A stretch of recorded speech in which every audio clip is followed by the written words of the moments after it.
When she told me to leave, I didn't shout. I didn't beg or cry.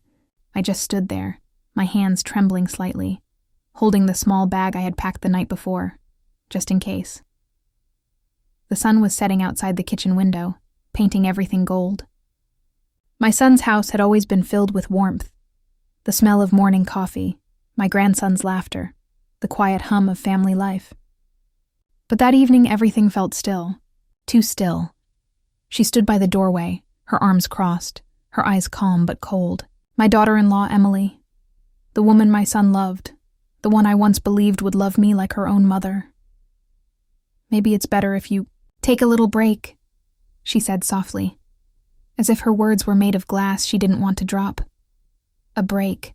That's what people say when they don't want to say goodbye. I looked toward my son, sitting at the dining table. His hands were clasped, his eyes fixed on the floor. He didn't say a word. Not one. And that silence hurt more than anything. I wanted to ask, "Is this what you want too?" But the words refused to leave my throat. Because I already knew the answer, so I nodded. Smiled even. A small, tired smile that I had practiced through years of life. The kind that hides pain behind politeness. "I understand," I whispered. "Maybe it's for the best," Emily exhaled, relieved. My son looked up for just a second, his eyes full of something I couldn't quite name. Regret? Guilt? Maybe both. I walked to my room, which had once been theirs before they turned it into a guest space. I folded my clothes carefully, even though my heart was shaking inside me. A few minutes later, I heard the sound of their voices, low, hushed, but sharp enough to slice through my chest. "She'll be fine, Michael," Emily said. And he answered, "I know. She always is. Yes, I always was, even when I wasn't." When I closed the door behind me that night, I realized something I hadn't seen before. My son's silence wasn't weakness. It was a wall, built slowly, quietly, over years of love fading into distance. As I stepped into the night air, the cool breeze brushed against my face, and I whispered to myself, "Maybe this is how it's meant to be." But deep down, I knew this was not the end of my story. Sometimes when one door closes softly, God opens another one, not with noise, not with light, but with peace. My name is Margaret, though most people just call me Maggie. I never thought I'd live to see a day when my own child would grow quiet in front of me. I was born in a small town, the kind of place where everyone knew everyone's story, and people still brought casseroles when someone was sick. Life was simple. Hard, yes, but simple. My husband, Robert, and I built our life one paycheck at a time. He worked as a mechanic. I worked part-time at the library.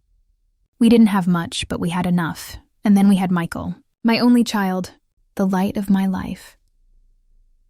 I still remember the first time I held him. Tiny, red-faced, crying as if the world had hurt his feelings already. Robert stood beside me, grinning like he'd just seen heaven. From that moment on, everything in my life revolved around that boy. I used to say, "If Michael's happy, I'm happy." And I meant it.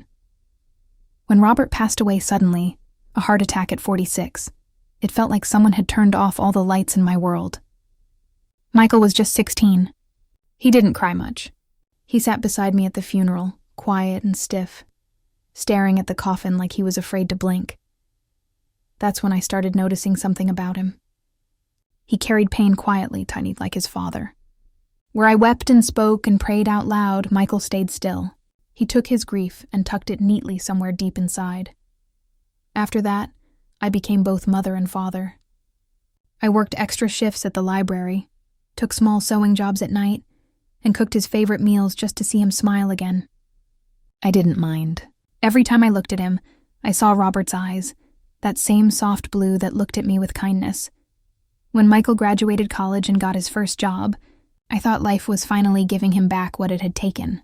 He was quiet, responsible, kind, the kind of man any mother would be proud of. Then one day he called me and said, "Mom, I've met someone." Her name was Emily. I remember the excitement in his voice. It had been so long since I'd heard him sound that happy.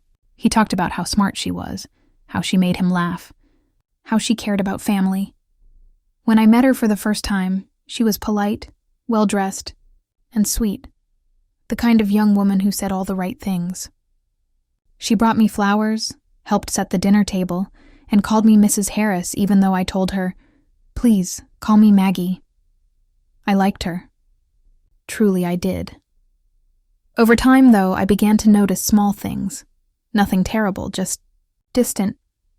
She'd sometimes sigh when I offered advice, or she'd change the topic when I talked about old memories of Robert. Little things that made me feel like maybe I belonged to another time, another world. But I stayed quiet, because I didn't want to be that kind of mother-in-law. When they got married, I sat in the front pew of the church, holding a small handkerchief, crying quietly as my son said his vows. He looked so proud, standing there in his suit, his voice steady and deep. And Emily looked radiant, a beautiful bride glowing with happiness. Afterward, during the reception, I remember telling her, "You make him very happy." She smiled and said, "I'll always take care of him." Those words comforted me. For a while, I believed them. After they bought their first home, Michael asked me to move in for a few months while my house was being repaired after a storm. At first, Emily agreed easily. "Of course," she said. "Your mother's family." The first few weeks were lovely. I cooked dinners, kept the house tidy, and helped with their baby boy, Ethan. He was my sunshine, chubby cheeks, curious eyes, always reaching out his little hands toward me. But slowly, things began to shift. Emily started to comment on small things. "Maggie, you don't have to clean the kitchen. I'll do it later." Or, "Oh, you cooked again? I was planning something different tonight." Her tone was polite, always polite.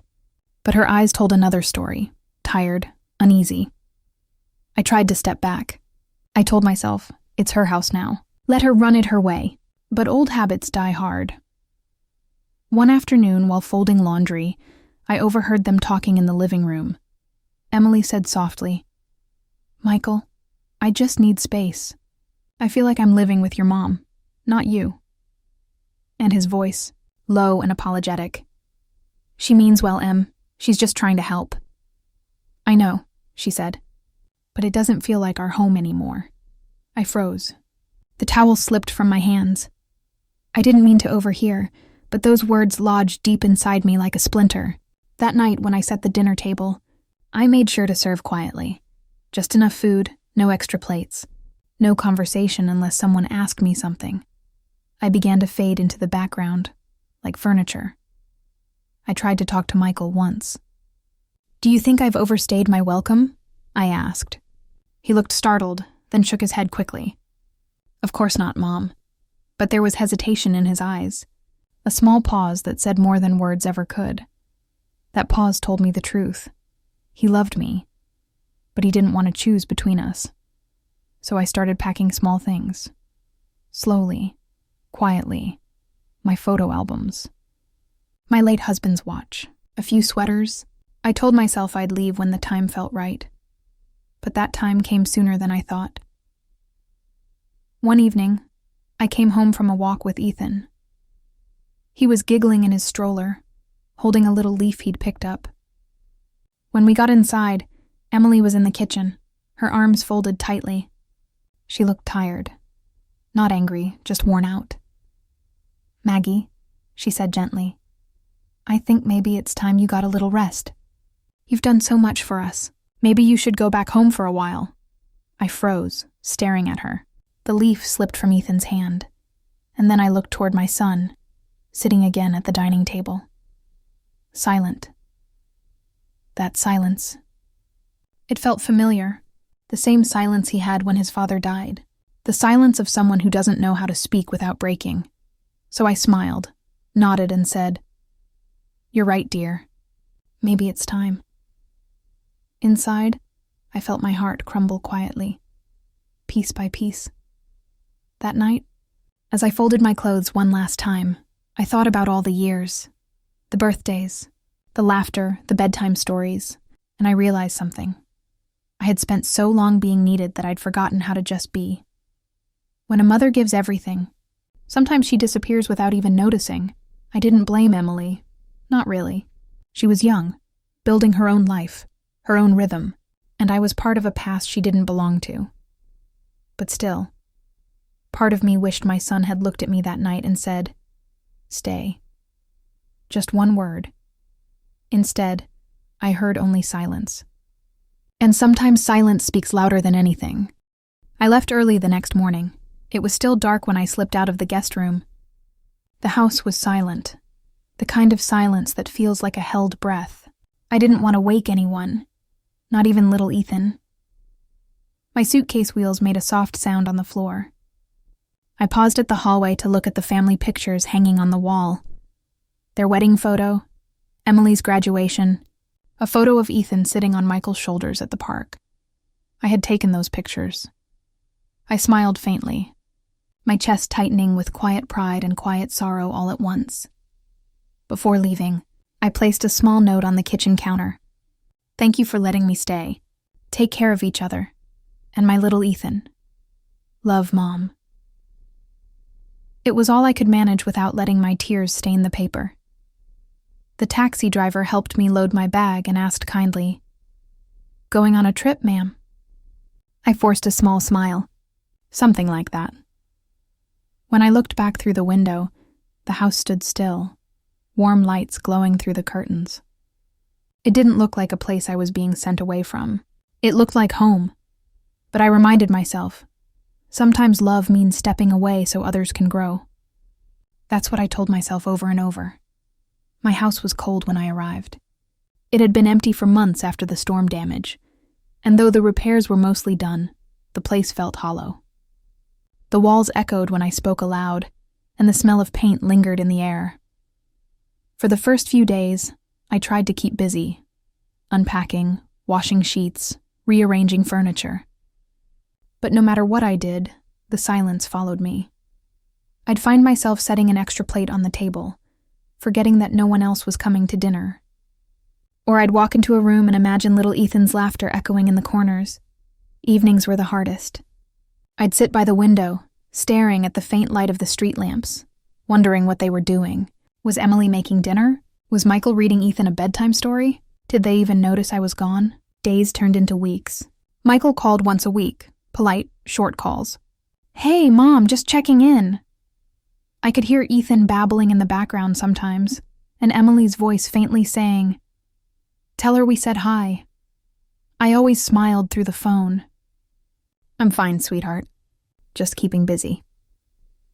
But when I hung up, the house seemed to sigh. One afternoon, I went into the garden behind the house. It used to be my favorite place, filled with roses Robert had planted years ago. Now, weeds had grown between the stones, and the roses looked tired, their petals drooping from neglect. I knelt down, brushing the soil with my fingers. "All right, old friends," I whispered. "It's just us now." And slowly, quietly, I began to tend to them again. Day by day, I dug, watered, and pruned. It gave me something to wake up for. There was something healing about it, the rhythm of care, the patience it required.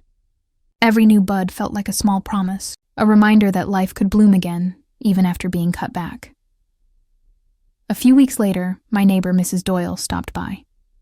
She was a sweet woman in her 70s, always wearing bright scarves and bringing baked goods for no reason at all.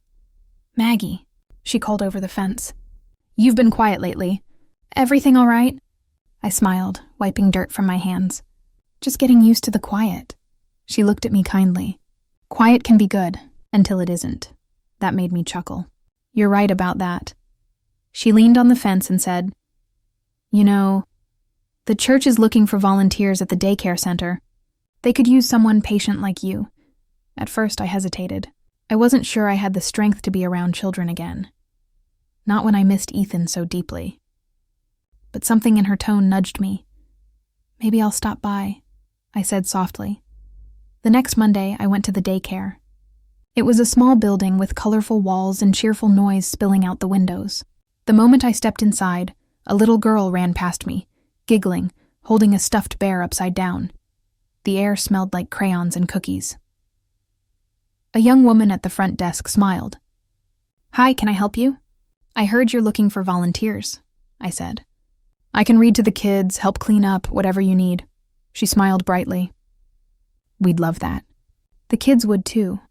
And just like that, I began spending my mornings there. It was awkward at first. I hadn't been around children in a while. But soon, one of them, a shy boy named Liam, started sitting next to me during story time. He had big brown eyes and a quiet way of holding my hand when he was nervous. He reminded me of Ethan. Every day, he'd bring me a crayon drawing, sometimes of houses, sometimes of stick figures with smiling faces. One day, he handed me one that showed 3 people holding hands, one tall, one small, one with gray hair. That's you, he said, pointing at the one with gray hair. I swallowed the lump in my throat. It's beautiful, Liam. He smiled shyly and ran off to play. That small drawing, simple as it was, touched something inside me. For the first time in months, I started to feel useful again, alive again. The children's laughter filled the emptiness I'd been carrying. And slowly, without realizing it, I began to heal. One evening, while returning home from the daycare, I found a small envelope in my mailbox. It was from Michael. My hands trembled slightly as I opened it. Inside was a short letter, written in his neat handwriting. Mom, Emily told me you've been volunteering at the daycare. I'm proud of you. I've been thinking a lot lately. I'm sorry if I didn't say enough when you left. I just didn't know how. Love, Michael. I sat on the porch with the letter in my lap. The sky painted in shades of orange and pink. Tears filled my eyes, not from pain, but from something softer. Forgiveness. For him. For Emily. For myself. That night, I slept peacefully for the first time in a long while. But peace, I learned, doesn't last forever. Not in the same form. A few weeks later, I got a call that changed everything again. It was Michael. His voice was trembling. Mom, can you come? It's Ethan. He's sick. My heart dropped. I'll be there right away. I didn't even stop to pack a bag. When I reached the hospital, I saw them both. Michael pacing, Emily sitting with her hands clasped, eyes red from crying. Ethan lay in a small bed, hooked to an IV. I rushed to his side, brushing his tiny hand with mine. Oh, sweetheart, I whispered. Grandma's here. Emily looked up, tears streaming down her face. Maggie, I'm so sorry, she said. I didn't know who else to call. I touched her shoulder gently. You did the right thing. For the next 2 days, I stayed by Ethan's bedside, reading stories, singing softly, doing everything I could to comfort him. Michael barely left the room. Sometimes I'd catch him looking at me, eyes filled with something like regret, maybe even gratitude. When Ethan finally started to recover, the doctors said it was nothing life-threatening, just a severe infection. But it shook us all, and in that hospital room, something shifted. Emily came to me one evening and said, You know, I never realized how much he missed you. How much we did. I smiled gently. Sometimes we don't realize what we have until life reminds us. She nodded, tears falling quietly. I'm sorry, Maggie, for everything. I took her hand. There's nothing to be sorry for, dear. We were all just trying to love the same person in different ways. When they finally took Ethan home, Michael asked, Mom, would you come stay with us for a while? Just until things settle? I hesitated, feeling a pang of fear and love at the same time. But then I saw the look in his eyes, the one I'd been waiting for all along. Not the silence. Not the hesitation, but a quiet plea. Of course, I said softly. Of course I will. That night, as I stood outside their house again, suitcase in hand, I felt something different. Not like before. Not like I was intruding. This time, I was coming home because I was wanted. In the quiet of that house, I found peace again. Not because everything was perfect, but because I had finally learned that love doesn't always sound like words. Sometimes it's silence. Sometimes it's a letter. Sometimes it's just the sound of a child's laughter when he sees you walk through the door. The day that changed everything didn't begin like a storm. It started like any other quiet morning. The house was peaceful. Sunlight came through the curtains, lighting the living room floor. I was in the kitchen, humming softly as I poured tea. I remember thinking how nice it was to finally feel like I was part of a home again, even if I tried to stay small and out of sight. My daughter-in-law, Alina, walked in. She looked beautiful, as always, her hair neatly tied, her dress simple but elegant. But that morning, her face was pale, and her voice carried something I couldn't name. "Mother," she said softly, "can we talk?" My heart dropped a little. The way she said it, not rude, not angry, but distant, like a curtain being gently drawn between two people. I wiped my hands on my apron and nodded. "Of course, dear." "Sit down." She didn't sit. She stayed standing by the dining table, her fingers tracing the edge of the chair. I waited for her to speak. She took a deep breath. "I've been thinking, maybe it's time for you to go back home." I froze. The tea kettle hissed softly behind me, but I couldn't move. "Go back. Home?" I repeated, trying to smile. "But I thought this was home."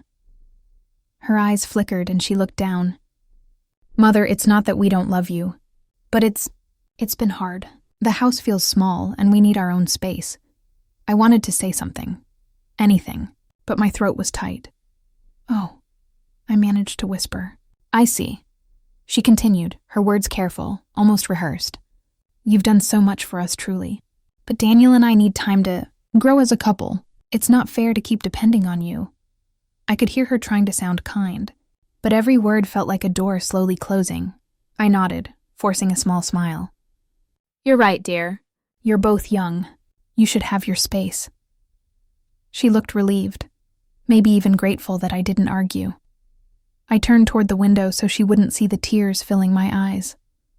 Outside, the neighbors' children were playing. Their laughter carried through the air, light, happy, free. I thought of Daniel. My son. My little boy who used to hold my hand tightly when crossing the road.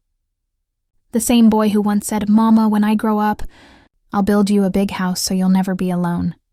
And yet here I was, being gently told to leave his house. That evening, I waited for him to come home. I wanted to believe he didn't know what Alina had said, that maybe she'd spoken on her own. But when he walked through the door and saw me sitting quietly with my suitcase beside me, he didn't look surprised. "Alina told you?" he asked softly. I nodded. He sat down across from me. "Mom, it's not because we don't love you." "I know," I said, my voice barely a whisper. "You need space. You need your own life." He looked down at his hands, silent. I studied his face. My son'd grown tired, a man now, but behind his calm expression, I saw something I hadn't seen in a long time. Guilt. "Daniel," I said gently, "you've been quiet for months. Always distant. Was this why?" He nodded slowly. "Mom, I didn't know how to tell you. Alina's been feeling uncomfortable. She feels like she can't relax when you're around." "Because of me?" He hesitated. "She says you make her feel judged." The word cut deep. Judged. I thought of all the times I'd quietly folded their laundry, cooked meals, watered their plants, trying not to be a burden. I had said so little. Maybe too little. "I never wanted to make her feel that way," I said softly. "I just wanted to help." "I know, Mom," he said. "But sometimes, even good intentions can feel heavy." His words were kind, but they felt like stones. I nodded again. Because what else could I do? Argue? Beg to stay? That wasn't love. That was pride, so I smiled instead. "All right, Daniel. I'll leave in the morning." He looked up, startled. "You don't have to go so soon." "It's fine," I interrupted gently. "You two deserve peace. And I'll be fine." But deep inside I wasn't fine. I was breaking, slowly, silently. That night I couldn't sleep. I sat on the edge of the bed, looking around the room that had been mine for nearly a year. The small plant by the window, the photo of Daniel and me on his graduation day, the blanket I'd knitted last winter. Everything had pieces of me, yet none of it belonged to me anymore.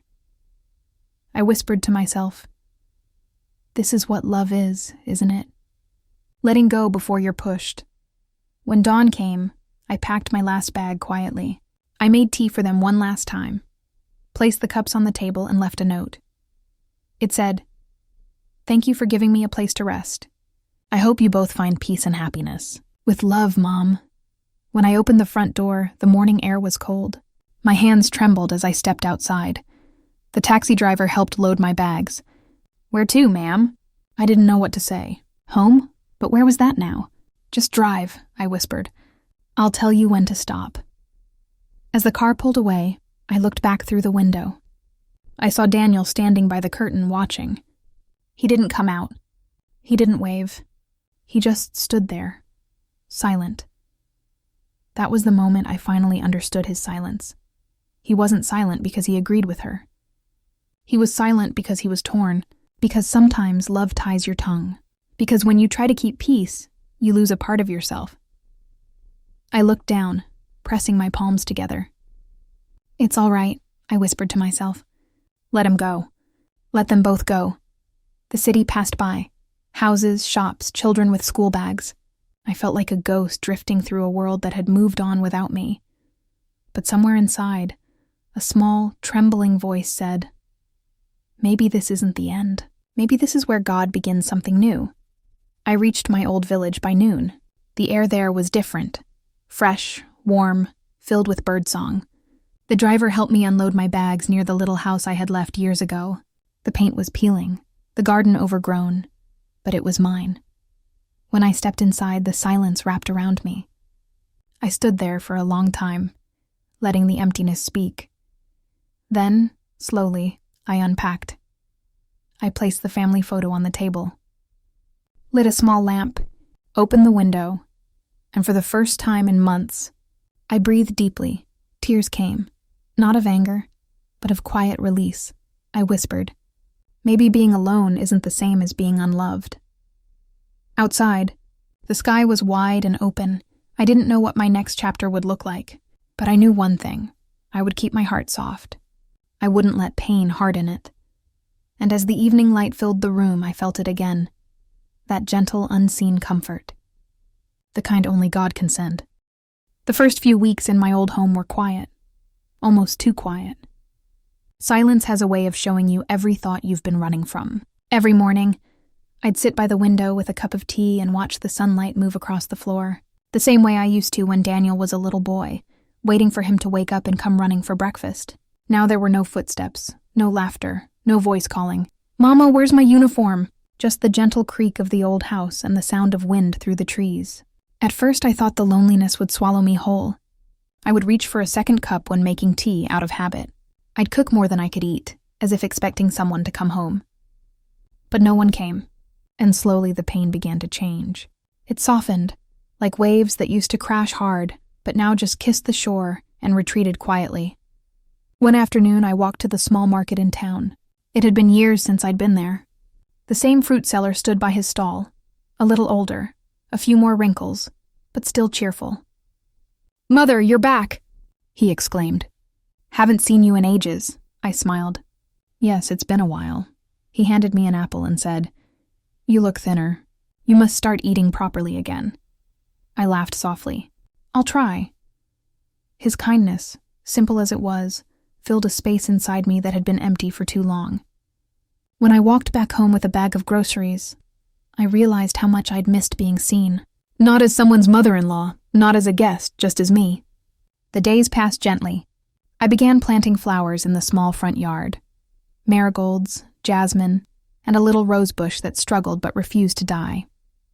Every evening I'd light a candle near the window and whisper a small prayer, not for Daniel to come back, but for peace. For him, for Alina, and for myself. And maybe that was when things began to change, not outside, but within me. One morning I woke up feeling lighter. I looked at my hands, the same hands that had cooked, cleaned, comforted, and wiped tears for others. For the first time I thought, maybe it's time I use these hands for myself. So I began to bake again, something I loved long ago. The smell of fresh bread filled the house, and the neighbors started noticing. "Your house smells like heaven," a young woman from next door said one day, laughing. I offered her a loaf, and from that day on, she came by often. Her name was Priya, newly married, far from her own family. She'd sit with me in the evenings, telling stories about her husband, her worries, her dreams. Sometimes she'd cry a little and I'd listen quietly. It felt good, to listen without being judged, to speak without walking on eggshells. In her, I saw the daughter-in-law I'd wished I'd had. Open, kind, a little lost but full of heart. And maybe in me she saw the mother she missed. Months passed, and slowly my home wasn't just a house anymore. It was alive again. Priya helped me set up a small corner in the market to sell my baked goods. At first I hesitated. I was too old, I thought. But she insisted. "People need your warmth, Mother," she said. "And your bread, too." We laughed together, and something inside me, something long asleep, began to wake. The first day I sold out, I sat on the bench outside the market and watched the sunset. I felt tears rise, but not from sadness this time. They came from gratitude. Maybe this was what God had planned all along. Maybe the door that closed was only pushing me toward another that had been waiting all this time. Then one afternoon, everything shifted again.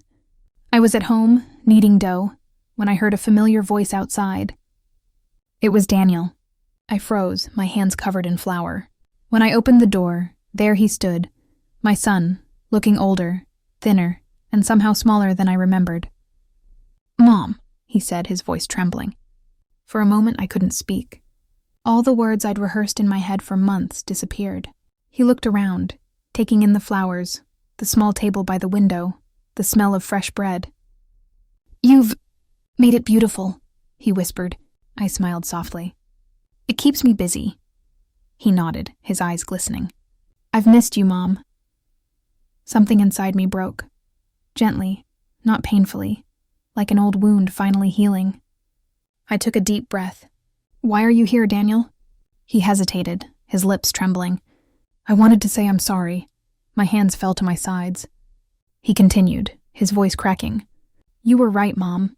I stayed silent when I should have spoken. I let Alina's discomfort become your punishment. I thought I was keeping peace, but I only hurt you."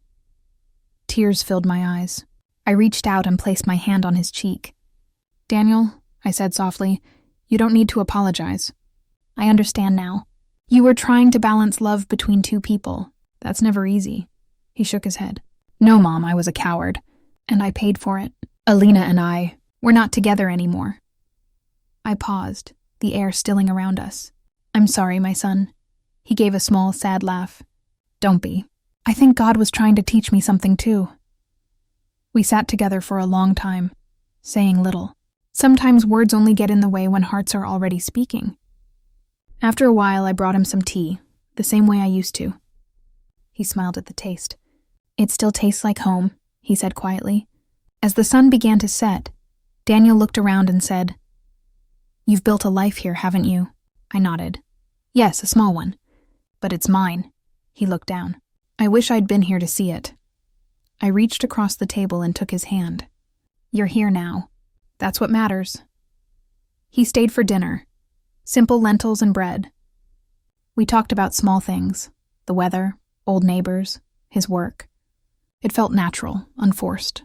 Before leaving, he stood at the doorway and turned back to me. "Can I visit again, Mom?" I smiled. "The door's always open." When he drove away, I stood by the window, watching the taillights disappear down the road. I didn't cry this time. I just smiled. Because this time, the silence wasn't painful. It was peaceful. Weeks turned into months again. Daniel began visiting often, sometimes with groceries, sometimes just to sit quietly beside me. He'd help me water the plants or fix the leaky faucet. Sometimes we'd bake together. He didn't talk much about Alina, and I didn't ask. Some stories don't need to be retold. They need to be released. One day, as we were kneading dough together, he said softly, "Mom, you know what I realized? You were never in the way. You were the heart of the home. I was too blind to see it then." I looked at him. Really looked at him. The boy who once held my hand crossing the road had become a man who'd lost, learned, and grown. And I said, "We all learn when we're ready, son. Sometimes love teaches us through loss." He nodded slowly, his eyes misty. Time passed gently, and peace returned. Not the kind that comes from everything being perfect, but the kind that grows when you finally stop fighting what's gone. My days were full now. baking, gardening, listening to the laughter of the neighborhood children, and the occasional visit from my son. Sometimes when I sat on the porch in the evenings, I'd think about Alina. I didn't hate her. In some strange way, I was grateful, because her actions had pushed me into a new life, one I might never have found otherwise. Final reflection. When she told me to leave, I thought my world had ended. But now I see that it was only beginning. Sometimes God doesn't close doors to punish us. He closes them because the room we're in has become too small for who we're meant to be. If she hadn't told me to leave, I wouldn't have found my strength again. If Daniel hadn't been silent, I wouldn't have learned to listen to my own heart. Pain has a strange way of guiding us home. Not to the places we came from, but to the places we belong now. So yes, she closed the door, but God opened another. And this door, led me to peace, forgiveness, and a new beginning.